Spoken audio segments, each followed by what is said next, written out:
यो भागवत यसलाई पुराण भनिए तापनि यो संहिता हो। यो संहिता हो वेदव्यासजीको रचना मध्ये उत्कृष्ट रचना। यो रचना किनभने अरू सम्पूर्ण शास्त्रहरू चाहिँ रुखका हाँगा बिङा बोक्रा पात लहरा हुन्, त्यो पुराण चाहिँ फल हो।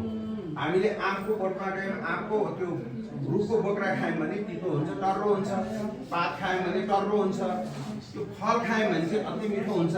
फलहरूको राजा भनिन्छ। त्यसै गरेर सबै पुराणहरू चाहिँ पात हाँगा बिङा जस्तै त्यो श्रीमद् भागवत चाहिँ फल भएको हुनाले त्यो पाकेको फल, फेरि काँचो टर्रो अमिलो फल होइन, पाकेको फल, यस्तो फल भएको हुनाले यसलाई सुखदेव सुगाले चाखेर यो चाहिँ उत्तम हो भनेर यसलाई प्रमाणित गर्नुभयो। यो भागवतमा कतिवटा अक्षर छन्? 4 वटा अक्षर छन्।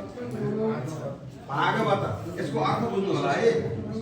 भाति सर्वेषु शास्त्रेषु, सबै शास्त्रहरूमा जाज्वल्यमान तेजस्वी छ यो भागवत। भाको अर्थ भाति सर्वेषु शास्त्रेषु। अब यो सबैभन्दा तेजस्वी छ भनेर कसले भन्यो? यो गीयते नारदादिभिः, नारद आदि गरेका तत्त्ववेत्ता ऋषिहरूले यो चाहिँ उत्तम हो, जाज्वल्यमान तेजस्वी तत्त्व छ भनेर यसलाई व्याख्या गरे। गको अर्थ गीयते नारदादिभिः।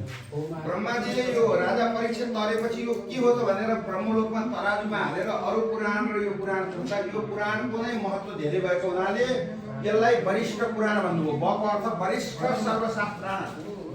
3टा कुरा हो। भागवत भने तेजस्वी छ,